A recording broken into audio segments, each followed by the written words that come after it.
ठीक है गाइस, हम लोग बात करने वाले हैं बड़े मियाँ छोटे मियाँ यानी BMCM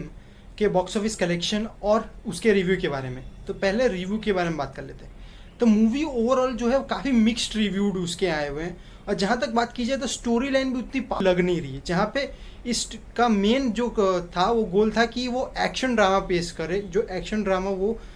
कोशिश करते ज़रूर है। जहाँ पे अली अब्बास ज़फ़र जो कह सकता हूँ कि उन्होंने डायरेक्ट की थी टाइगर 2, जो काफ़ी अच्छी मूवी थी। वो एज ए एक्शन डायरेक्टर भी बहुत अच्छे खासे एक्शन डायरेक्टर है, बट अगर स्क्रिप्ट पावरफुल नहीं होगी तो कोई मतलब नहीं होता कि डायरेक्टर कितनी भी कोशिश कर ले उस चीज़ को,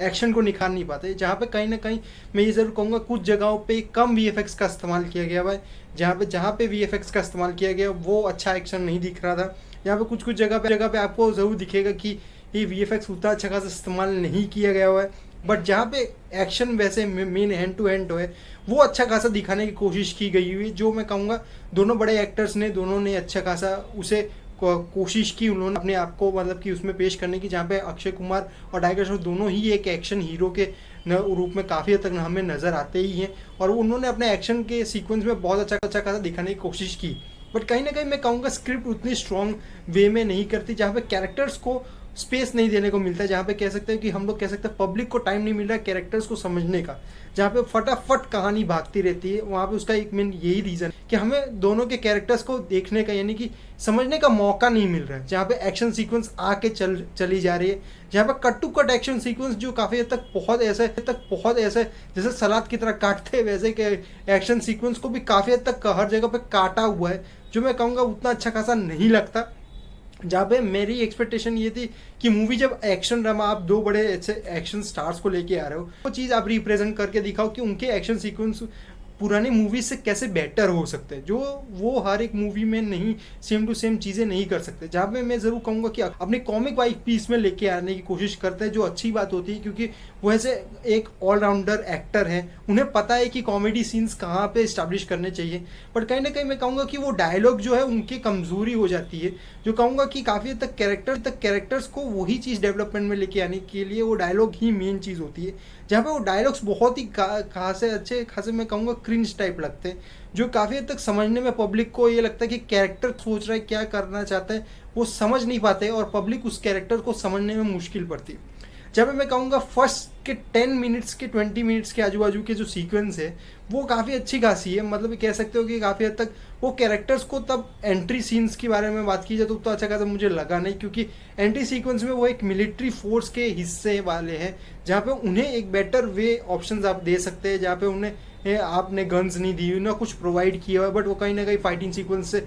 उनकी ही गन्स लेके उन्हीं को मार रहे हैं, वो ऐसा नहीं होता। कहीं ना कहीं मैं बोलूँगा अगर आप इंडियन फोर्स के ऊपर ऐसी मूवीज़ बनाने की कोशिश करो या एजेंट मूवीज़ बनाने की कोशिश करो तो कुछ ऐसा जरूर दो जो स्ट्रॉन्ग बेस की तरफ हो, जहाँ पे काफ़ी हद तक इसका बेस ही स्ट्रॉन्ग नहीं था, जो मैं कहूँगा। और यहाँ पे सोनाक्षी सिन्हा का कैरेक्टर पता ही नहीं चलता कब आया मूवी में कब चला गया, क्योंकि मूवी के उनके कैरेक्टर के बारे में तो कोई डिटेल ही तक नहीं, यहाँ तक कहूँ तो 1% की डिटेल आपको देखने को नहीं मिलेगी कि उनके डिटेल यानी कि उनके कैरेक्टर के डिस्क्रिप्शन तक नहीं दिया हुआ कि वो क्या, सिर्फ एक पता है कि वो एक साइंटिस्ट है, वो काम करती है, उनका ये काम है और वो काम खत्म कर दे। जहाँ पे कहूँ तो कैरेक्टर वाइज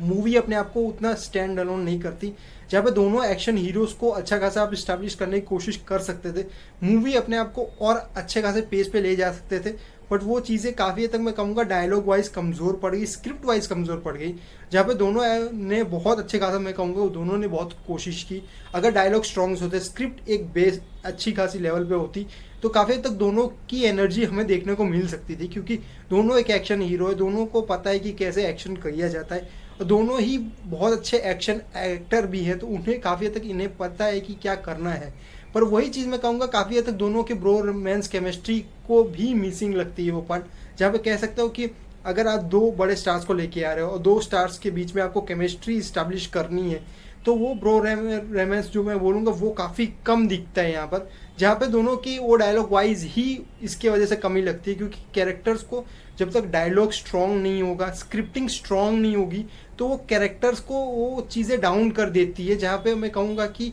वही चीज़ काफ़ी हद तक मुझे मिसिंग लगी, जो स्क्रिप्टिंग में और डायलॉग वाइज में बहुत अच्छा खासा मूवी अपने आप को पेश नहीं करती, एक एवरेज मूवी निकल के आती है। जहाँ पे अगर आपको कोई एवरेज मूवी देखनी है तो ये बिल्कुल मूवी आप देख सकते हैं। बाकी मैं कहूँगा तो ओवरऑल ठीक ठाक मूवी बन सकती थी, यानी कि कह सकते हो कि मूवी अपने आप को और बेस्ट तरीके से रिप्रेजेंट कर सकती थी, बट वो चीज़ें काफ़ी हद तक हमें रिप्रेजेंटेशन में बहुत ज़्यादा कमी देखने को मिलती है। जब मैं कहूँगा कि अगर उस रिप्रेजेंटेशन को और बेटर वे में दिखाने की कोशिश करते तो काफ़ी हद तक अक्षय कुमार और टाइगर श्रॉफ दोनों बहुत अच्छे खासे एक्टर हैं, दोनों एक्शन हीरोज़ हैं, तो उन्हें अच्छा खासा टाइम मिलता, उन्हें कैरेक्टर्स को देखने का मौका मिलता और पब्लिक को एक नई केमिस्ट्री देखने को मिलती, जो काफ़ी हद तक मैं कहूँगा अभी भी मिसिंग है। जो मैं कहूँगा अगर आने वाला कोई भी ऐसा अच्छा खासा डायरेक्टर हो, दोनों को कास्ट करने की कोशिश कर रहा हो तो बहुत अच्छी बात है, बट उनके कैरेक्टर्स को ज़्यादा से ज़्यादा डेवलपमेंट में लाने की कोशिश करो, जहाँ पे कैरेक्टर को भी एक दूसरे के ऊपर ऐसा लगे कि कैरेक्टर अपने आप को ऊपर ना जा रहे, ना बैलेंस हो पा रहा है। इसकी वजह से मैं कहूँगा काफ़ी हद तक कैरेक्टर्स को और बेस्ट वे में लिखा जाना चाहिए था, जो काफ़ी तक मिसिंग लग रहा है मुझे। और कहा जाए तो बॉक्स ऑफिस कलेक्शन की बात की जाए तो 36 crore world wide box office collection किया गया हुआ है, जो मैं कहूँगा काफ़ी हद तक बहुत ही प्रिडिक्शन के हिसाब से अक्षय कुमार के वक्त में बहुत ही कम है। जो कहूँगा डे वन बॉक्स ऑफिस बहुत ही ज़्यादा कम है। वो कंपेरेटिवली देखा जाए तो उनकी पुरानी मूवीज़ काफ़ी हद तक अच्छे खासे अक्षय कुमार की नहीं चली है, तो एक्सपेक्ट करके चलते हैं कि ये मूवी उतना खासा नहीं कमाएगी, बट कहीं ना कहीं अपना बजट निकालने की कोशिश ज़रूर कर सकती है मूवी, वो एक्सपेक्ट कर सकते हैं शायद से। मतलब ओवरऑल अगर आपको एक एवरेज मूवी देखनी है तो ज़रूर जाके थिएटर्स में देखिए, कोई प्रॉब्लम नहीं है मूवी में। तो इस वीडियो को यहीं रैप अप करते हैं। सब्सक्राइब कर रखें आप चैनल को बाकी अपडेटों के लिए, और कमेंट सेक्शन में मुझे ज़रूर बताइए कि आपको BM CM कैसे लगी। Thank you.